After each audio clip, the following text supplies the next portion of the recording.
Hello అండి. అందరికీ నమస్కారం.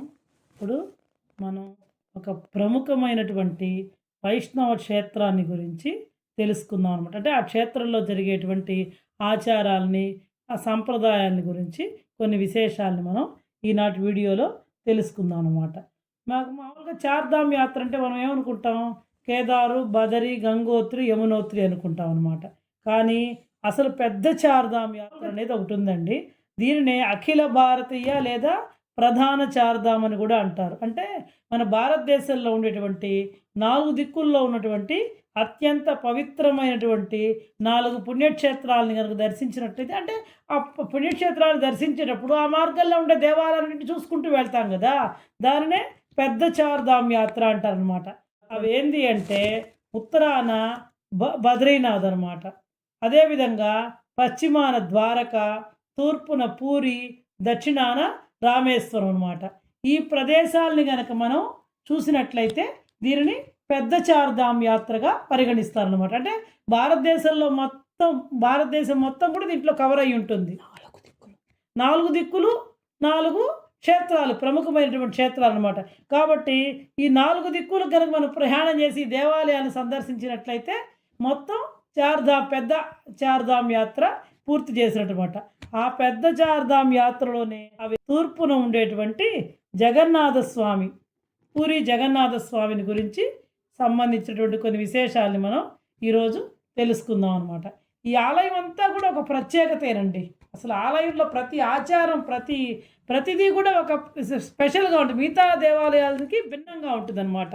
ఇంకా ఇప్పుడు ఈరోజు మనం ఏం తెలుసుకుందామంటే ఇక్కడ జ్యేష్ఠ పౌర్ణమి రోజున విశేషంగా ఇక్కడ విగ్రహాలన్నీ కూడా చెక్కతో చేయబడి ఉంటాయి. ఇవన్నీ కూడా మీకు తెలిసినటువంటి విషయాలే. దారుతో చేయబడి ఉంటాయి అన్నమాట, చెక్కతోటి.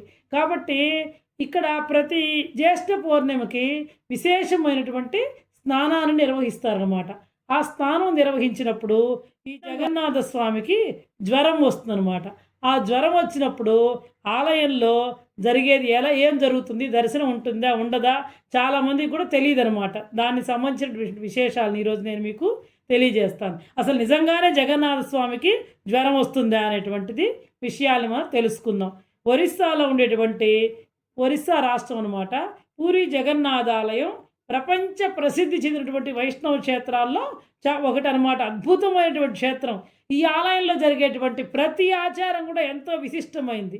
వాటిల్లో అత్యంత ఆసక్తికరమైనటువంటి సాంప్రదాయం ఏంటంటే జగన్నాథ స్వామికి జ్వరం రావడం. ఆశ్చర్యంగా ఉంది కదండి. దేవుడికి జ్వరం వస్తుందా? చూడండి అక్కడ సంప్రదాయం. జగన్నాథానికి జ్వరం ఎలా వస్తుంది, దేవుడికి వైద్యం ఎందుకు చేస్తారు అనేటువంటి సందేహం మనందరికి కూడా కలుగుతుంది. మన సామాన్య మానవులం కాబట్టి అది విగ్రహం కదా, జ్వరం వచ్చేది ఏంది, వైద్యం చేసేది ఏంది అనేటువంటి.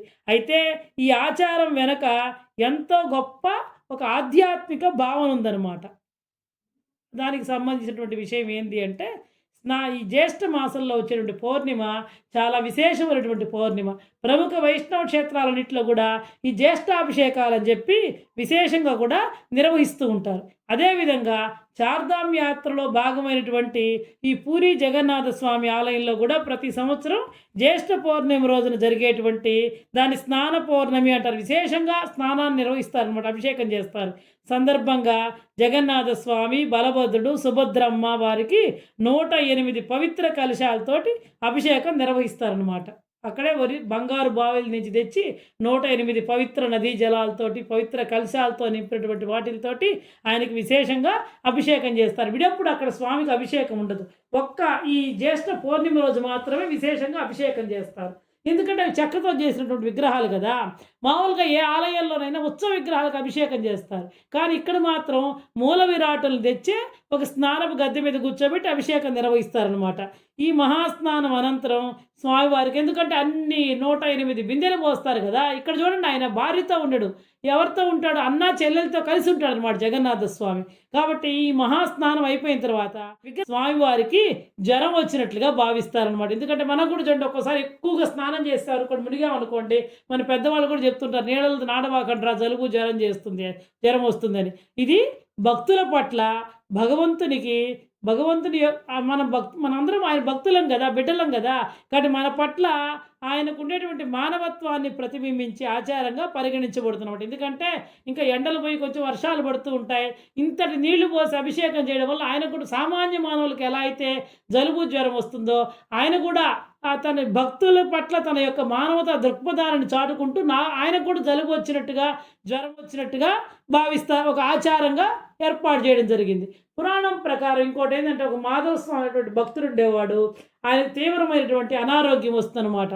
దానికి ఎన్ని చేసినా ఇది కాదనమాట. ఇంకొక 15 రోజుల్లో ఆయనకి ఆరోగ్యం కుదిరిపడుతుందనమాట. ఇంక తగ్గిపోతున్న టైంలో ఇంకా ఆయన భరించలేక స్వామిని వేడుకుంటాడనమాట.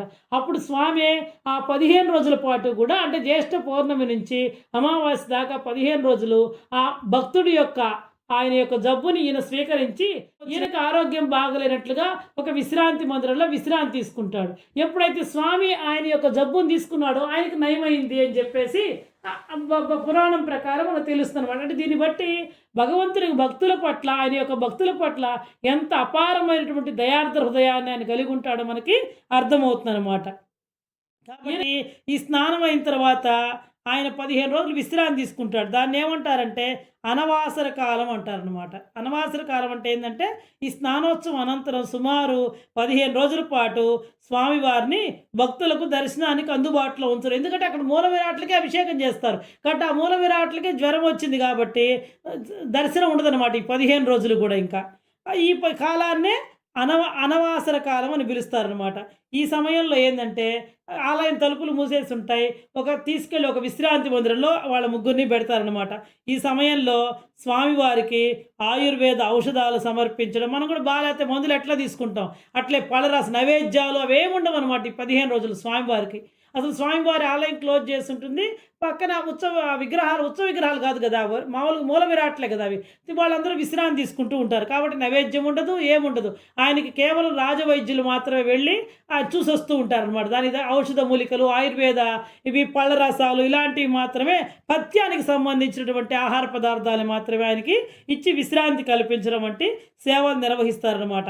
ఆ తర్వాత 15 రోజులు అయిపోయిన తర్వాత స్వామివారు మళ్ళీ చక్కగా దర్శనమిస్తారు. దాన్ని ఏమంటారంటే నవయవ్వన దర్శనం అంటారు అనమాట. అంటే పూర్తిగా కోలుకొని మళ్ళీ అందరికీ కూడా దర్శనమిస్తారు. జ్వరం పూర్తిగా తగ్గిన తర్వాత స్వామివారు కొత్త బాగా పచ్చ ఉండి మంచి పళ్ళరసాలు ఇవన్నీ తీసుకున్నాడు కదా, చాలా కొత్త కాంతితో భక్తులకు దర్శనమిస్తాడనమాట. దీన్నే నవయవ్వన దర్శనం అంటారనమాట. ఈ దర్శనం అనంతరం తర్వాత ఏం జరుగుతుందంటే ప్రపంచ ప్రసిద్ధిగా మనకు అసలు పూరీ క్షేత్రం అంటే గుర్తొచ్చి రథయాత్ర.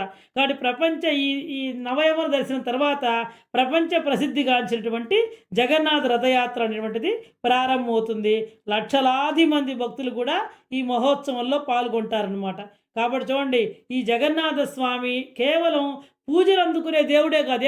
మనం మామూలుగా దేవుడికి పూజలు చేస్తుంటాం. ఆయన పూజలు అందుకునే దేవుడే కాదు, భక్తులతో కలిసి జీవించే దైవ స్వరూపమని ఈ సంప్రదాయం తెలియజేస్తుంది. ఒక మనిషికి ఎలాగైతే ఎక్కువగా నీళ్ళల్లో నానితే జ్వరము, జలుబు వస్తుందో, కాబట్టి ఈయన సాక్షాత్తు మనందరితో కూడా కలిసి జీవించేటువంటి స్వరూపం అని చెప్పి మనకి ఈ ఆచారం ద్వారా, ఈ సంప్రదాయం ద్వారా తెలియజేస్తుంది. కాబట్టి భగవంతుణ్ణి కుటుంబ సభ్యుల్లా భావించి సేవించడం, ఆయనకు విశ్రాంతి కల్పించడం, వైద్యం చేయడం వంటి ఆచారాలు ఈ పూరి ఆలయం యొక్క సంప్రదాయానికి ఒక ప్రత్యేకతను తీసుకొచ్చారనమాట. ఇక్కడ సైన్స్ ఉంది, పూరి ఆలయాల్లో అన్నీ కూడా ప్రత్యేకతలే ఉన్నాయన్నమాట. అందుకే జగన్నాథ స్వామి జ్వరం కదా కేవలం ఇది ఒక విశేషమే కాదు, ఇది భక్తి, ప్రేమ, సేవాభావం కలగలిసినటువంటి గొప్ప ఆధ్యాత్మిక సంప్రదాయం అనమాట. దీని యొక్క అంతరార్థం ఏంటంటే అది అనమాట. ఇది ఏంటంటే కేవలం ఇది ఒక కథ కాదు, లేదంటే ఇదేందో ఒక సాంప్రదాయం కాదు. ఒక భక్తి, భగవంతుడి పట్ల భక్తి, లేదా భగవంతుడికి మన పట్ల భక్తి, ప్రేమ, సేవాభావం ఇవన్నీ కలగలిసినటువంటి ఒక గొప్ప ఆధ్యాత్మిక సంప్రదాయం అన్నమాట. ఇది జగన్నాథుడికి జ్వరం అనేటువంటిది ఎందుకు వచ్చింది, దానికి సంబంధించినటువంటి విశేషాలన్నమాట.